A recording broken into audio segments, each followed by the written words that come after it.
Londres, 2017. Para todos los movimientos clandestinos, este es el momento de salir a la luz y confrontar al gobierno. Por mucho tiempo, millones de mujeres han luchado para obtener finalmente el derecho al voto.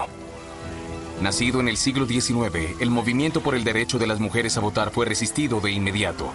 La represión fue brutal. Con su espalda contra la pared, confrontado por la obstinación del gobierno, el movimiento se radicalizó gradualmente, llegando a la violencia y luego al terrorismo. Hoy, la situación es un punto muerto total. Cada lado está atrincherado en su posición. El país está al borde de la guerra civil. Pero nada de esto sucedió. A principios del siglo XX se levantarían voces para luchar contra la injusticia y obtener el derecho al voto para las mujeres. Nuestra historia no es más que una serie de increíbles eventos. Cada uno de nosotros puede influir en su curso. Desde el nacimiento de un imperio de 1000 años, hasta el ocaso de una civilización floreciente. Desde el genio creativo de un puñado de hombres hasta una revolución cultural global. Desde las visiones totalitarias más oscuras hasta las guerras más aterradoras. Desde la heroica resistencia de todo un pueblo hasta la voluntad inquebrantable de una minoría. La más pequeña de nuestras decisiones puede influir en el futuro de la humanidad. Conocer el pasado es anticipar el futuro. Efecto mariposa. Las sufragistas. La batalla por las urnas. 1897, Londres. Millicent Garrett Fawcett funda la Unión Nacional de Sociedades de Sufragio Femenino. 18 de noviembre de 1910, una manifestación por el derecho al voto de las mujeres es reprimida violentamente por la policía. Febrero de 1918, el Parlamento aprueba la Ley de Representación del Pueblo. Más de 8 millones de mujeres británicas obtuvieron el derecho al voto. Estos eventos relacionados son los momentos cruciales en la lucha por el derecho de las mujeres británicas a votar y hacen parte de la historia de la emancipación de las mujeres. París. Es un caluroso día de verano y el gobernador de la prisión real no tiene idea de qué hacer. Desde la mañana, un creciente número de manifestantes asedia su fortaleza. Es el 14 de julio de 1789 y la Revolución Francesa está en marcha. La Bastilla está a punto de caer. La ola de la revolución lleva a todos a su paso. Antes de culminar el verano, los principios más importantes de la libertad se establecieron en una carta, la Declaración de los Derechos del Hombre y del Ciudadano. Todos los hombres nacen libres e iguales en derechos. Con esta oración, los revolucionarios barrieron el antiguo régimen y establecieron un nuevo orden social. Aquí la palabra hombres significa humanidad, hombres y mujeres, ricos y pobres, grandes y pequeños. Todos tienen los mismos derechos. Sin embargo, rápidamente las mujeres, a pesar de haber pagado con sangre durante la revolución, son en gran parte excluidas de este nuevo mundo de igualdad. Esta segregación de las mujeres está lejos de ser un caso aislado en la larga historia de la humanidad. Cuando estudiamos civilizaciones antiguas, una característica permanente se destaca claramente. Las mujeres parecen haber sido muy a menudo consideradas como inferiores en sus derechos ante los hombres. En Esparta, se les brindaba una buena educación deportiva para que pudieran tener hijos fuertes. En la temprana Roma, el padre de familia tenía el derecho a la vida o la muerte sobre su familia. En casi todos los casos, las esposas dependían legalmente de sus esposos, las hijas de sus padres. De vez en cuando tenían el derecho de tener sus propiedades y de participar en la vida pública. A menudo, una serie de leyes las protegía del abuso, pero reducía sus movimientos y sus libertades. Sistemáticamente, se les consideraba inseparables del hogar, la familia y los niños. Durante miles de años, media humanidad gobernó sobre la otra media. Con la llegada de la Revolución Francesa soplaron nuevos aires en toda la nación. Pero rápidamente despojadas de sus derechos políticos, algunas mujeres subieron al escenario. Olympia de Gus, una mujer de letras, publica una declaración de los derechos de la mujer y del ciudadano femenino. y hace un llamamiento a favor de la igualdad de derechos entre todos los ciudadanos, independientemente de su sexo, raza o ingresos. Sin embargo, estas ideas desaparecerán con ella, en el torbellino de la revolución.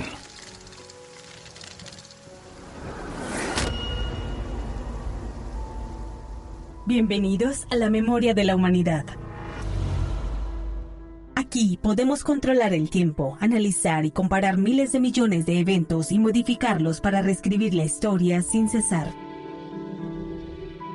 Todos los eventos de nuestra historia, por pequeños que sean, se memorizan e interconectan. Solo se requiere que uno sea modificado para que los demás sean sacudidos hasta el núcleo. En la era paleolítica, la mujer está asociada con la tierra, nutritiva y fértil. Hoy podemos encontrar numerosas estatuas de ese periodo que representan a una diosa madre. Sin embargo, parecería que con el desarrollo de la agricultura, la relación del hombre con la naturaleza cambió. En adelante, la naturaleza fue explotada, controlada, dominada. Para la mujer, el símbolo de la naturaleza, esto quizás constituye un momento clave. Pierde su aura en favor de un papel más controlado de obediencia al hombre. Lentamente, aparecen otras divinidades más masculinas. Siglo tras siglo, en sociedades que son en su gran mayoría patriarcales, el hombre se ha adjudicado la arena pública, liderando el clan, la casa, la guerra. La mujer ha heredado el espacio privado. El hogar se ha convertido tanto en su reino como en su prisión.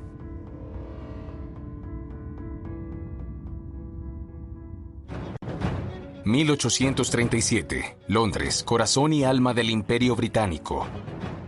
La reina Victoria acaba de acceder al trono. La Armada Real domina las olas. La industria británica está en plena revolución. Esta es la era victoriana. Pero no todo es perfecto. Los que detentan el poder tienen la plena intención de permanecer allí. Para lograr esto, limitan el poder de las clases más bajas, restringiendo su acceso a las elecciones. En realidad, el Reino Británico es una monarquía constitucional, lo que significa que aunque el rey o la reina es realmente el jefe de Estado, el poder real recae en las manos de un gobierno y un parlamento. Por lo tanto, en principio, todos los ciudadanos tienen derecho a votar para elegir a sus representantes. Pero este derecho de voto o sufragio está sujeto a condiciones, en particular las de ser dueño de una propiedad, ser súbdito británico y pagar más de 10 libras en impuestos por año. De hecho, esto excluye a las clases bajas. Pero eso no es todo. Para votar, también debe ser un hombre. Las mujeres no se consideran aptas para votar. Entonces, la Inglaterra victoriana es barrida por vientos de protesta social. Movimientos que congregan a millones de personas tratan de imponer el sufragio universal. Poco a poco, el gobierno cede terreno. Cada vez más hombres obtienen el derecho al voto. Las mujeres aún no están incluidas. En 1860, las mujeres no tienen más derechos que un criminal, un niño o un enfermo mental. Es durante este periodo que aparecen las primeras organizaciones sufragistas haciendo campaña por el derecho de las mujeres a votar. En 1869, las mujeres que pagan impuestos obtienen el derecho de participar en las elecciones municipales. En 1894, este derecho se extiende a todas las mujeres casadas. 1897 es un importante punto de inflexión. Las diversas asociaciones, hasta entonces aisladas, se unen para formar la Unión Nacional de Sociedades de Sufragio Femenino, o NUWSS. Su presidenta, Millicent Garrett Fawcett. Su objetivo: obtener, a través de la lucha constitucional, los mismos derechos cívicos que los hombres. La gran batalla comienza.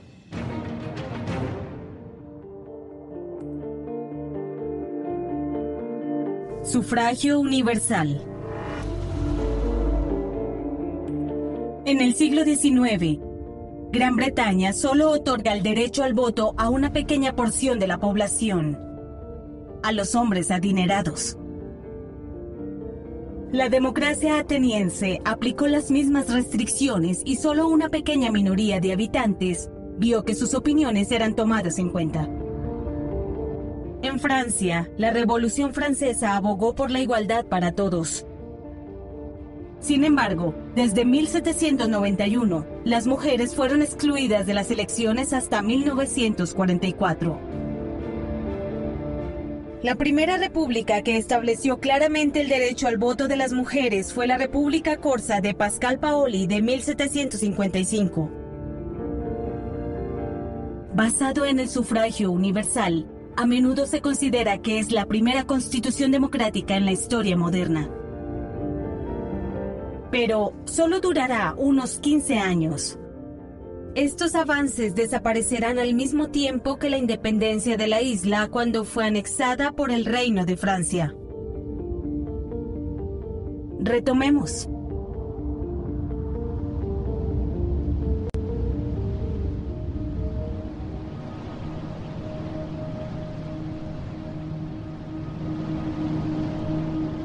...5 de junio de 1900, Sudáfrica.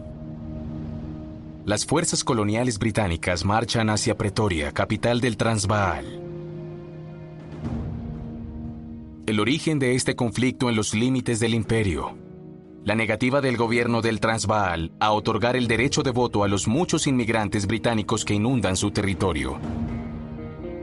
A miles de kilómetros de su capital, el ejército británico burló los derechos soberanos de un estado para imponer el derecho al voto de sus propios ciudadanos. Para las mujeres británicas esta es una revelación deslumbrante. Bastante visible, una ley que se considera injusta puede combatirse, incluso por la fuerza. Hay un largo camino por delante. Los antisufragistas plantean el argumento de que la mayoría de las mujeres no quieren el derecho al voto. La propia reina Victoria es una feroz oponente. Consideran a las mujeres demasiado inestables en sus opiniones políticas, influidas por sus emociones y no por su razón. La lucha se estanca. Los sufragistas de la Unión Nacional de Sociedades de Sufragio Femenino, a pesar de algunas victorias menores, no pueden modificar la situación. En 1903, varios de sus miembros abandonaron la organización con desilusión y fundaron la Unión Social y Política de las Mujeres, WSPU. El cerebro de la organización, Emmeline Pankhurst. Su grito de guerra: hechos, no palabras. Su táctica: acción directa. Rápidamente se encuentra un nombre para distinguirlos de los sufragistas: las suffragettes. Dos organizaciones, dos estrategias, un objetivo común: el derecho de las mujeres a votar. Las cosas pronto mejoran. En 1905, dos miembros del movimiento WSPU gritan consignas sufragistas. La policía llega. Las suffragettes resisten. Se niegan a retirarse y terminan peleando con las fuerzas de la ley y el orden. Las dos activistas son enviadas a la cárcel. El mensaje es enviado. Las mujeres ya no son débiles y sumisas. Animada por este éxito publicitario, la WSPU intensifica sus acciones. Reuniones perturbadoras, protestas, ministros de persecución que ya no se atreven a abandonar sus hogares. En 1907, 3.000 mujeres marchan bajo la lluvia de Londres. Es el Mud March. Si las mujeres no se consideran ciudadanas, algunos deciden que no pagarán sus impuestos. Emmeline Pankhurst declara: estamos aquí, no porque seamos infractoras de la ley. Estamos aquí por nuestro esfuerzo para convertirnos en legisladoras. El movimiento se endurece. Sigue una avalancha de detenciones. En 1909, las detenidas comienzan huelgas de hambre. La respuesta del gobierno es rápida. Las suffragettes son alimentadas a la fuerza a través de un largo tubo que les baja por la garganta. El 18 de noviembre de 1910, 300 miembros de la WSPU toman las calles para protestar. La policía reacciona con mano dura. 119 personas son arrestadas. Los manifestantes son golpeados. La policía quiere ignorar la violencia infligida contra las mujeres. Una muy golpeada muere de sus heridas. Viernes Negro. Luego los grupos de suffragettes comienzan a destrozar los escaparates con martillos. Queman casas, iglesias. Poco a poco la WSPU pierde apoyo público. La palabra terrorismo comienza a aplicarse. Al año siguiente, la policía se hace cargo de la sede de las suffragettes. Sus líderes están en la cárcel o en el exilio. El movimiento se torna cada vez más clandestino. La situación es un punto muerto total. ¿Cómo podría el Parlamento ceder frente a los actos de violencia? ¿Cómo podrían retirarse las suffragettes? La violencia alcanza su clímax en 1913 durante la carrera de caballos de Epsom Derby. La activista Emily Wilding Davison trata de llamar la atención. En medio de la carrera, cuando las cámaras giran, cruza la barrera y se para enfrente al caballo del rey. Galopando a toda velocidad, el jinete no puede evitarla. La sufragista no sobreviviría.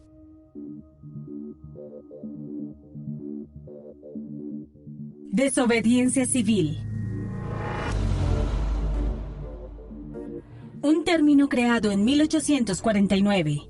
El concepto se remonta, sin embargo, al ius resistendi de la ley romana, el derecho de resistencia. Mientras la rebelión se opone a la violencia con violencia, la desobediencia civil es más sutil. En realidad, el poder de un Estado depende enteramente de la cooperación de su población. Si la gente se niega a obedecer, el Estado ya no tiene poder. Para que funcione, se requiere una porción suficientemente grande de la población para sostener el movimiento. Una condición indispensable. Los líderes deben estar preparados para correr el riesgo de dar ejemplo y atraer a la multitud. Tal fue el caso de Gandhi, Martin Luther King o Nelson Mandela. Su acción fue más efectiva que la de cualquier grupo terrorista. La violencia engendra violencia.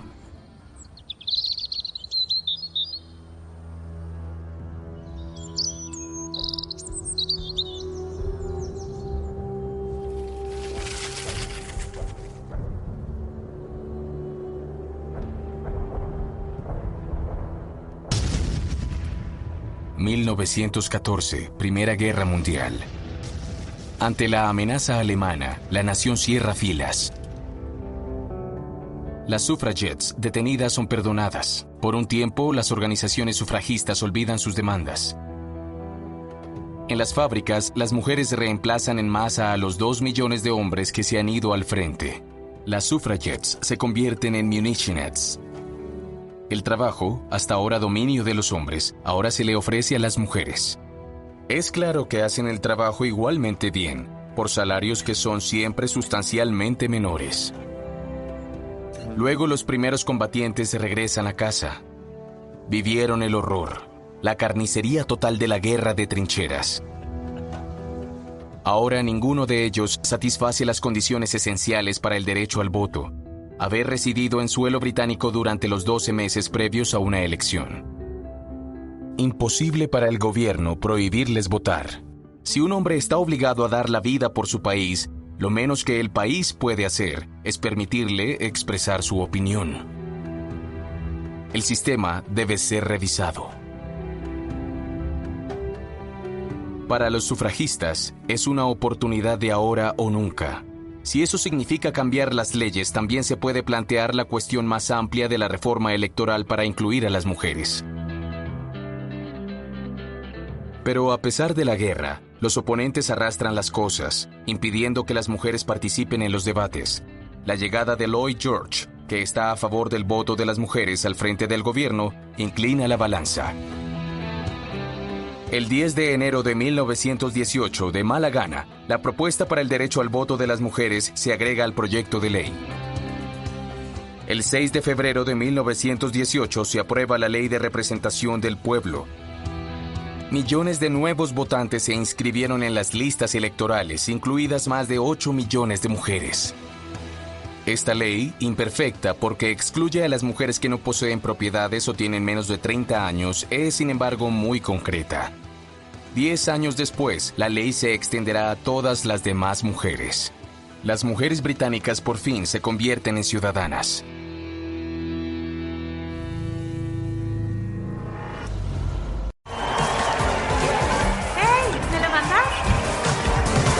Obvio.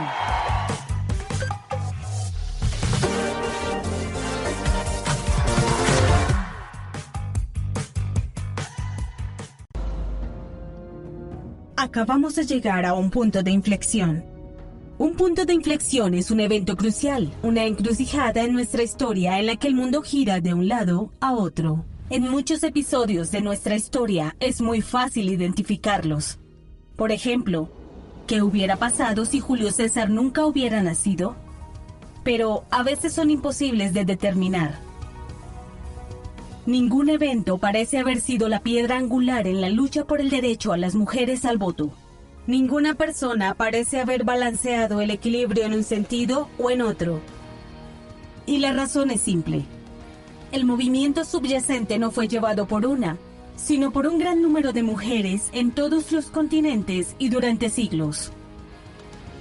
Desde Olimpia de Gus hasta la desconocida trabajadora textil de Inglaterra que se convierte en sufragette, todas contribuyeron de cerca o de lejos a la larga batalla por su emancipación. Por lo tanto, no hay un punto de inflexión, sino una multitud.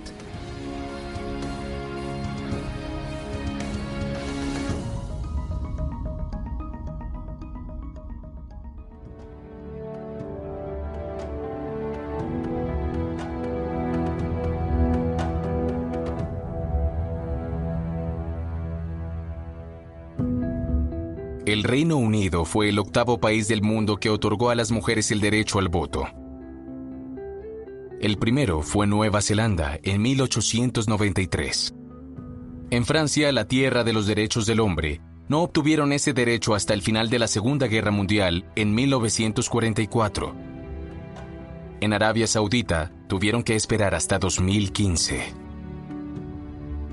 El derecho al voto es un primer paso fundamental, pero no significa que la igualdad legal sea total. Aún tienen que buscar el derecho de presentarse a una elección, el derecho de disponer de sus propiedades como lo consideren apropiado, casarse y divorciarse libremente, trabajar, disponer de sus propios cuerpos y mucho más. El movimiento sufragista fue solo la primera ola en un pozo que resurgirá en los años 60 y 70, en particular con la revolución sexual.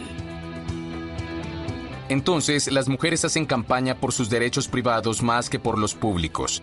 Eligen su sexualidad, eligen casarse o no. Solo tienen hijos si así lo desean. Es la época de la libertad y de la píldora anticonceptiva.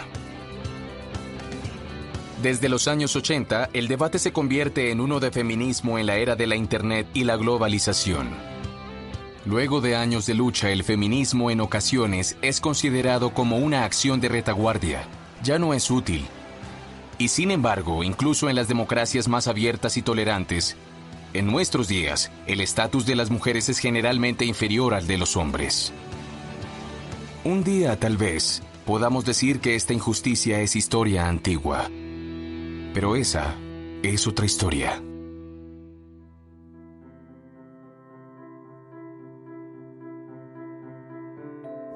Todos somos diferentes. Darles exactamente lo mismo a todos sin tener en cuenta sus diferencias sería, paradójicamente, la desigualdad. La igualdad solo puede ser un objetivo, un ideal. Lo que se debe buscar es, ante todo, equidad. La equidad tiene en cuenta las necesidades respectivas de cada uno, independiente del sexo, el color de la piel o la riqueza. El objetivo es otorgar a todos un trato equivalente en términos de derechos, ventajas, obligaciones o posibilidades. Dar más a quienes menos tienen. La equidad entre hombres y mujeres todavía está lejos de ser perfecta. En muchos países, las mujeres aún no tienen derecho al divorcio o al aborto. En la mayoría de los países siguen ganando menos que los hombres por un trabajo igual. Hay un largo camino por delante. La batalla está lejos de terminar. Pero afortunadamente, en todo el mundo, muchas personas, hombres y mujeres, han tomado la antorcha de los sufragistas para garantizar que, en un día, todos tengamos las mismas oportunidades.